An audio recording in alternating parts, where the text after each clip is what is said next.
All right, joining me once again here on the Matthew Filipowicz Show is my friend Alice Ollstein. Alice is a reporter for Think Progress, which you can find at thinkprogress.org. You can also find her on Twitter at Alice Ollstein. Alice, thank you so much for being on the show again. Great, glad to be with you. All right, so Alice, you have a report up at Think Progress on the controversy surrounding gerrymandering in the state of Florida. Let's begin our conversation by discuss for us a little bit of background on how a judge recently found Florida's voting district maps unconstitutional. Yes, so the judge ruled last month that the maps were drawn in general to benefit Republicans. They were also drawn by Republicans who control the state legislature. And they were drawn in such a way to squiggle around the state in weird shapes to pack African-American communities that are not geographically close to each other into the same district, therefore making all the districts around it more white and more easily, and make it more easy in those districts to elect Republicans.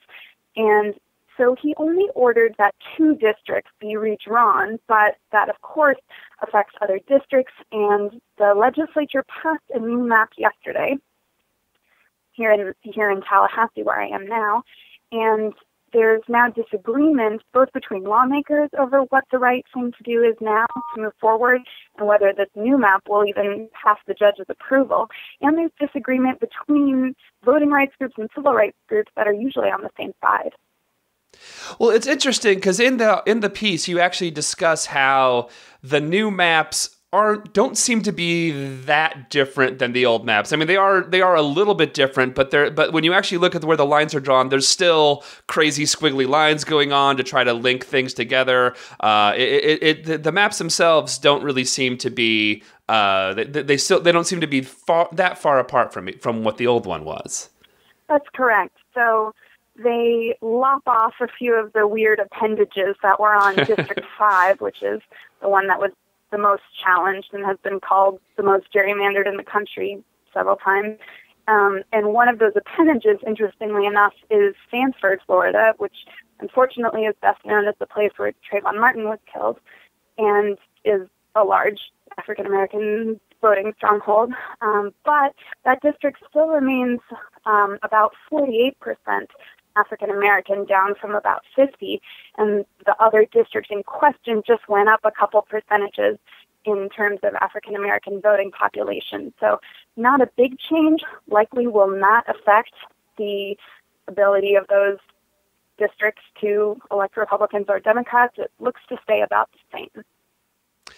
Well, so you mentioned that there is some controversy among voting rights groups, and you were down in Florida, and you recently talked to people from the League of Women Voters and the NAACP, and they're actually at odds with each other over whether or not these maps should be supported. And actually, you mentioned that the League of Women Voters, before we went on the air, is actually the group that initially filed the lawsuit, which led to this judge's ruling here. Right. So discuss the controversy between these two groups and why one group thinks that this map is better and the other one thinks that it's still not good enough.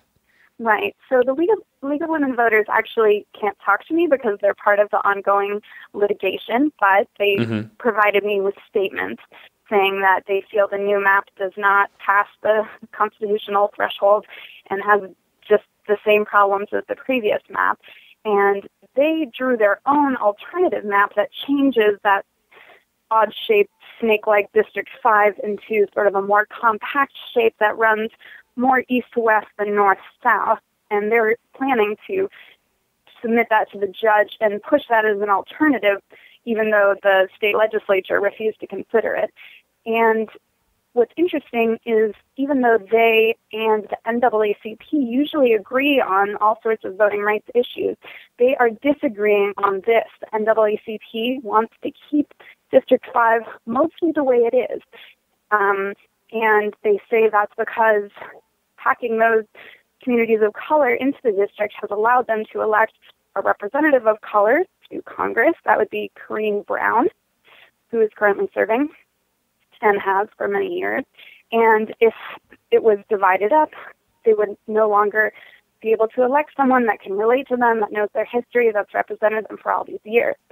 And what is further of note is that the NAACP is saying that the League of Women Voters alternative map has one big serious error in that it relies on census data that counts African Americans who are incarcerated, which is a lot of people in that part of Florida, as voters, even though they can't vote. So it's also there's also disagreement among Florida Democrats on whether or not so this thing did pass through. How did the Democrats vote when it came to this map? Most of them voted against it. The revised map that's very similar and doesn't make that many changes. But a couple of them voted for it, and for some of the same reasons that I just mentioned, that this has allowed these communities to elect a congresswoman of color. She knows their history, she can relate to them, she knows their issues, and it really, making big changes wouldn't really make the other districts competitive. It would just reduce the ability of the one district to elect a representative of color. I mean, gerrymandering is a problem all over the country. It really is. It's one of these things where it seems so ridiculous that we allow partisanship to actually determine, where these voting lines are drawn here. How gerrymandered is Florida? I mean, people, every presidential election, you look at it and it's a swing state. It's always really, really close whether or not it's going to go to a Republican or a Democrat. The voting line, it's always, a very, very tight state.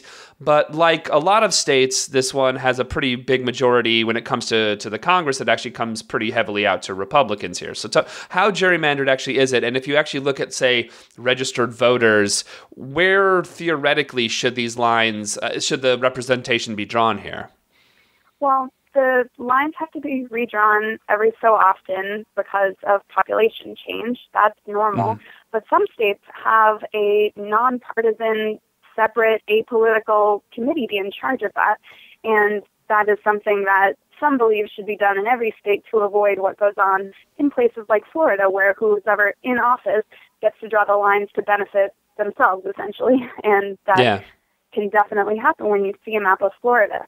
And it's not just a partisan thing also. I mean, like we've been talking about, race is a huge, huge issue here. And one moment that I found sort of oddly amusing yesterday was a Republican lawmaker got up in the state Senate and said, "When I look around the chamber, I can really tell that the Voting Rights Act is working," meaning there are a couple lawmakers of color, but there are way fewer percentage-wise than the state's population as a whole, which is over 40% non-white.